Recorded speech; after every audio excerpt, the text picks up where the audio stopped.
Greetings, my name is Eugene Dean. I'm the chairman of the board for Green Rock. And today we're having an episode of Meet the Changemakers, but it's a very special episode because thanks to BUEI, who's having the Youth Climate Summit this week, they have invited 2 youth activists to Bermuda to interact with our young people. And today we're having the privilege of being able to interview them. First up is Sarah Goody. All right, greetings, Sarah. Welcome to Meet the Changemakers. Thank you so much for having me. Yeah, no problem. So you're a youth activist, and what's the most radical thing or the biggest risk you've taken for the movement?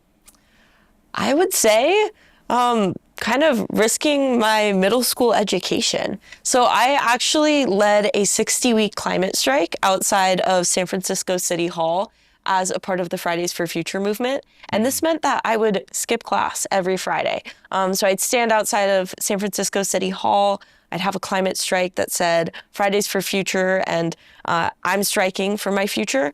And this actually is what really led me into my involvement in the climate movement, but also is what almost made me not graduate from middle school. So I'd say that that was one sacrifice that I had to give up was almost my middle school education to be involved and draw attention to the climate crisis. Yeah.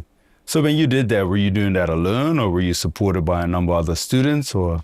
It started as a kind of a all alone. So I was actually traveling and I met this girl named Alexandria Villaseñor, and I was in New York at the time, and she was leading this climate strike outside of the United Nations. And this was right when Greta Thunberg was starting her climate strike.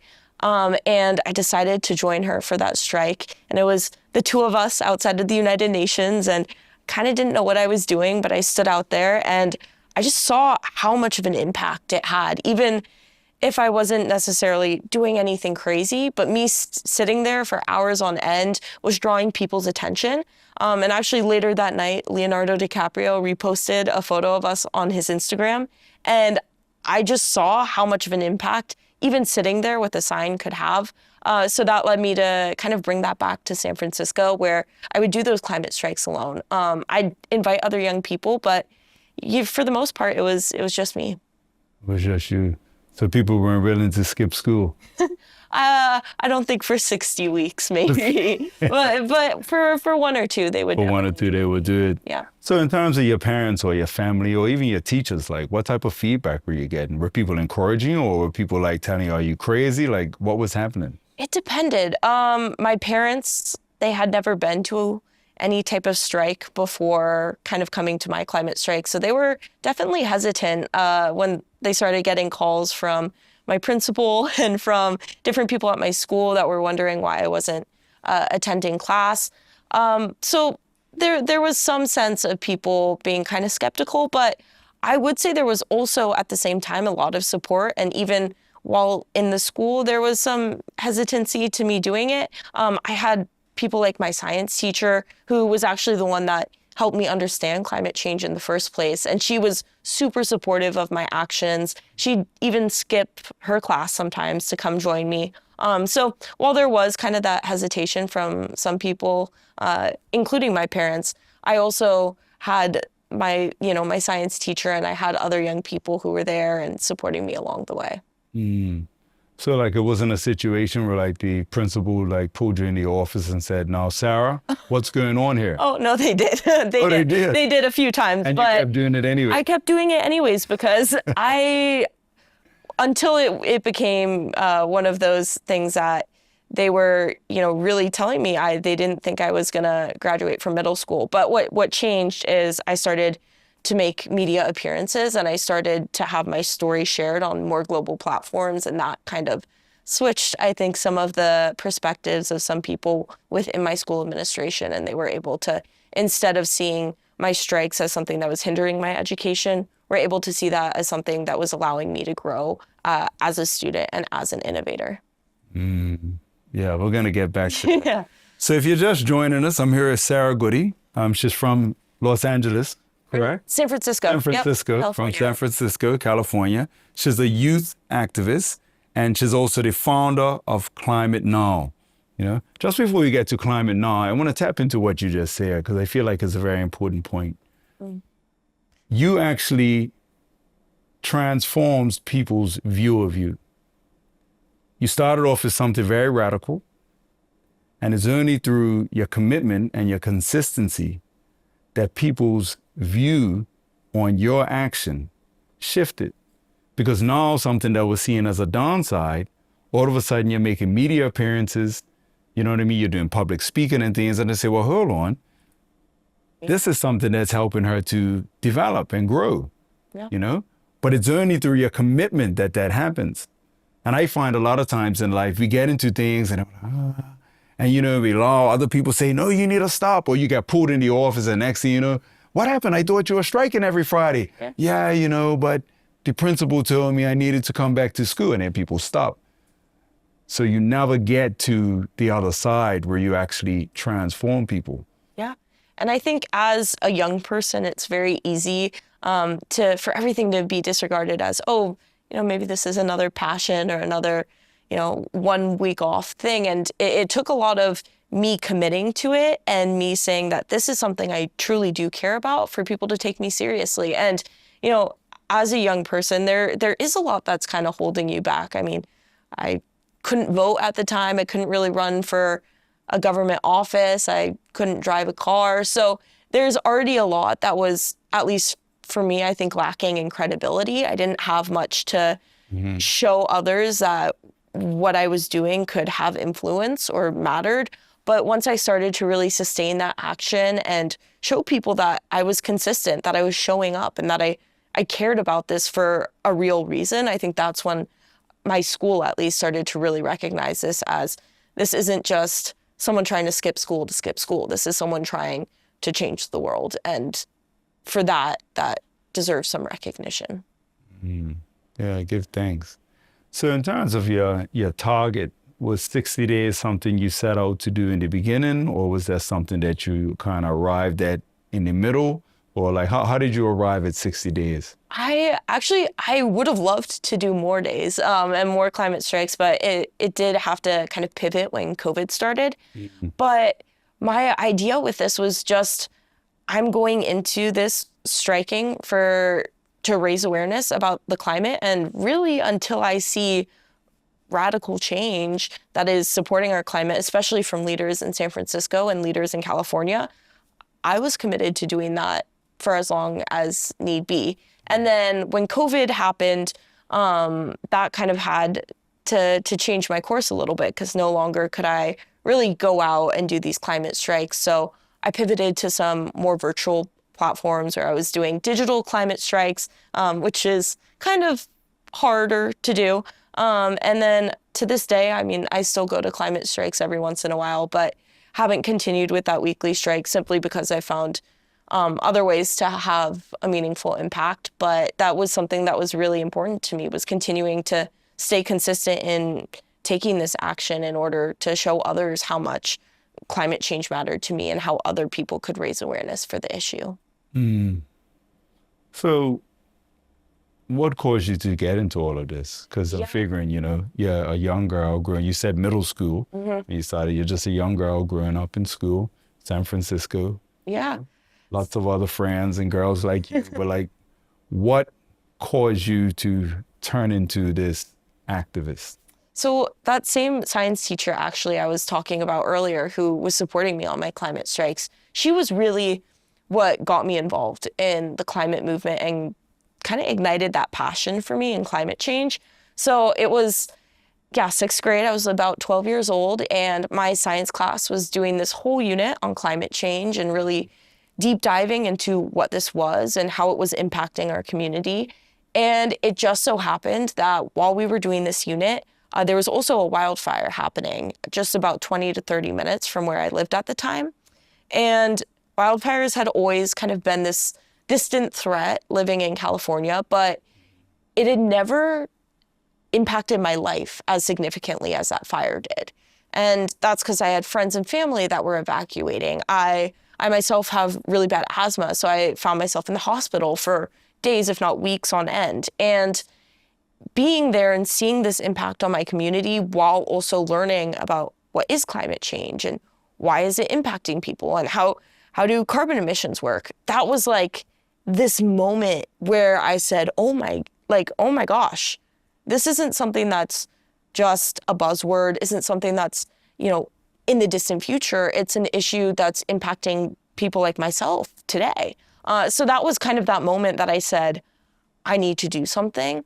But what's difficult there is that, again, at 12 years old, it's hard to know what exactly to do and how to do that. So that was kind of the initial moment that I said, I really want to do something. And it was from there a question of how do I go about and make these changes? And for me, that looked like climate striking, that looked like starting my organization, and just figuring out how I, as a young person, could start really finding platforms to speak up about climate change and about its impacts on my community. Okay. So in terms of impact, right, you talked about when you started the strikes on Fridays that you wanted to see some kind of measurable results before shifting. So what are some of the impacts you had? Or what are some of the things that happen as a result of like all the different kinds of actions that you've taken?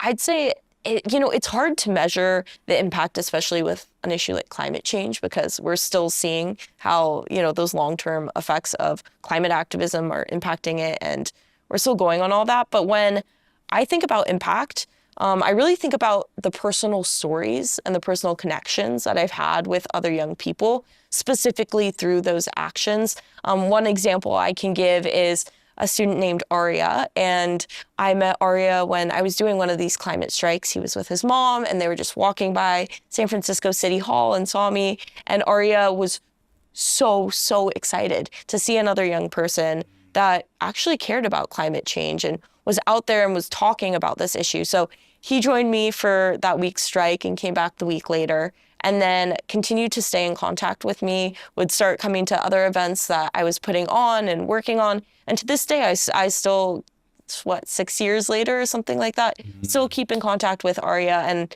have watched him put out an environmental newsletter, get involved in his school's environmental club, and just go on to do really cool and innovative things in the climate space. So it's those connections that really, for me, are how I define and how I measure impact. It's seeing how my story has been able to resonate with other young people. Being in Bermuda, it's, getting to talk with other young people and see what they're doing, see how my inspirations may have inspired them to take that first step into action, and just continuing to reflect on those experiences. Mm-hmm. So have you seen any kind of behavioral changes? Have you seen like policy changes or things of the nature? Like what's some of the actual shifts? The actual shifts within, I'd say they go within my community, and then they also expand beyond that. One shift that I saw in my community was after doing these climate strikes, I was able to go out and to talk with our local city council, local city hall, and I was able to, within my smaller town called Corte Madera, we were able to start a climate action committee where they are actively taking action to reduce our carbon emissions.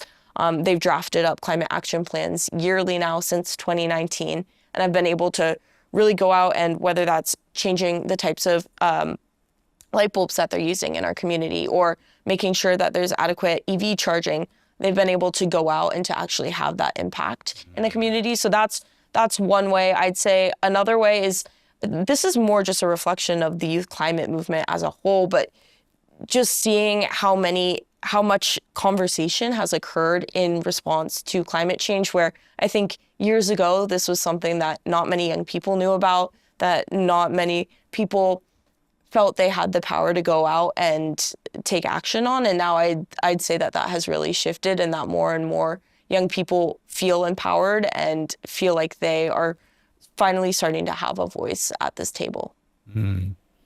And what are some of the changes that you're encouraging, people to make, So, a message that I have really tried to champion for young people is to utilize kind of your unique voice and your unique perspective and bring that to the climate movement, because it's easy to think that activism is like one thing, but I'd say that my journey has proved that activism looks like so many different things to so many different people. So being able to bring in a unique perspective of what you care about is where I like to tell youth and tell people in general to really start following, because that is where I have seen the most impactful actions occur. I mean, an example of that, I was super passionate about Broadway and musical theater growing up. So when COVID happened and everything was online, I decided to kind of reach out to different Broadway performers and was able to help them share stories about sustainability online. So that was a kind of a space I could have never imagined would be able to have an impact on the environment. But through just saying, hey, I'm really passionate about this one thing, and I'm also passionate about climate. So how can I intersect the two?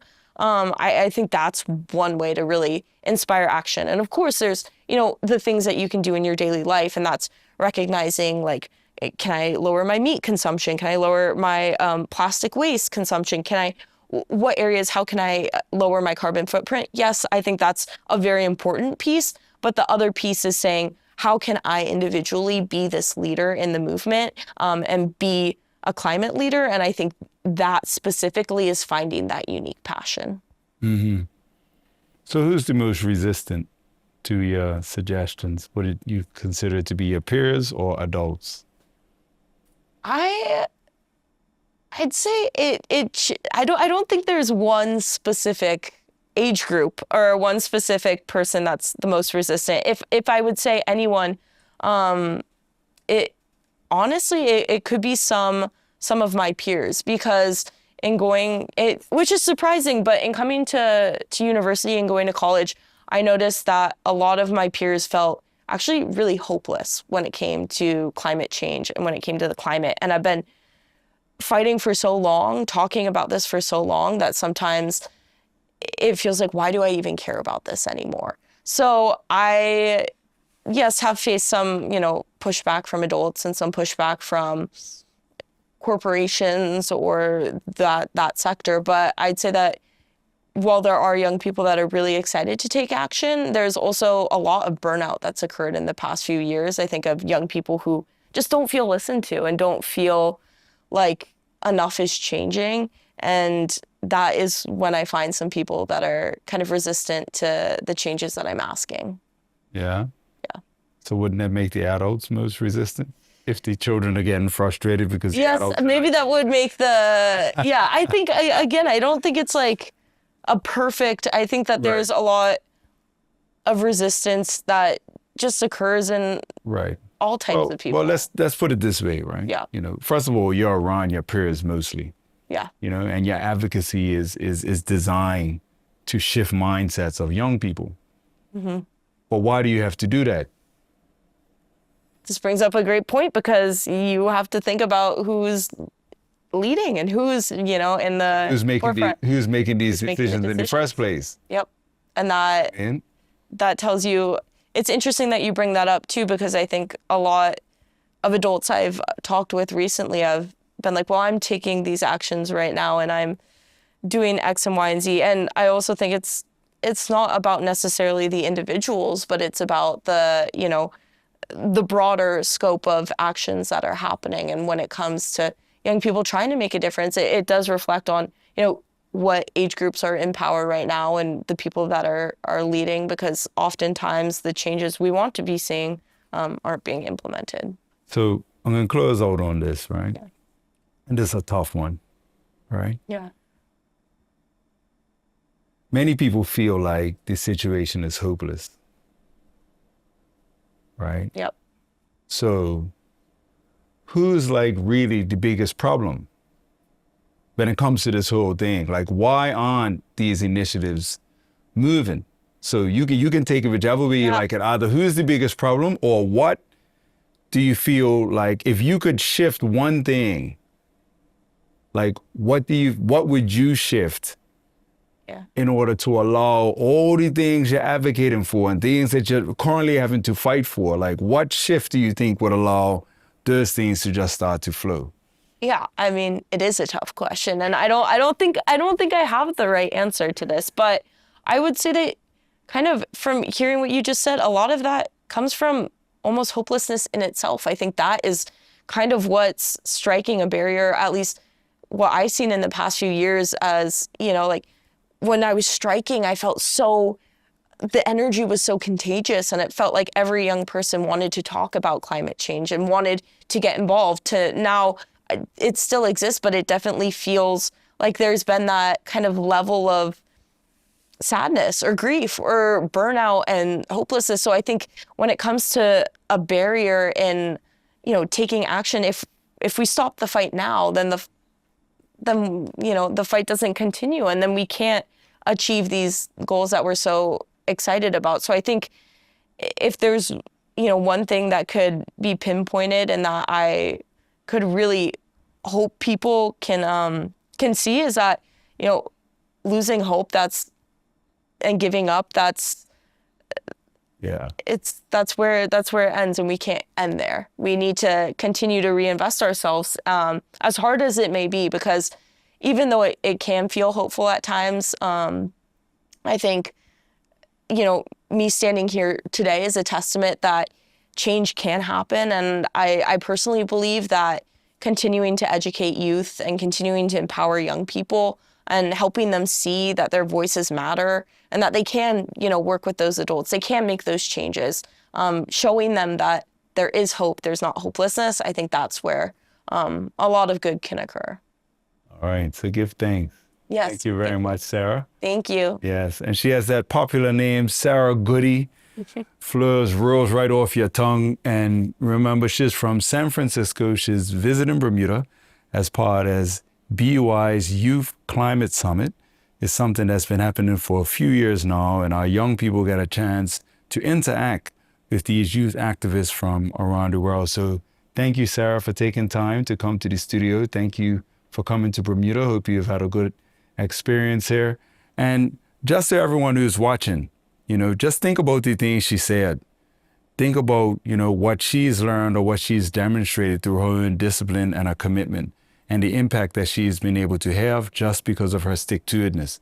And all you parents who have young people who are really passionate about doing something, even if you don't understand, even if you don't agree, support them, because just like Sarah, they could end up doing something that makes you very, very proud. So again, thank you everyone for watching. We're here with Sarah Goody from San Francisco, Climate Now. Give thanks for joining us. Peace and love.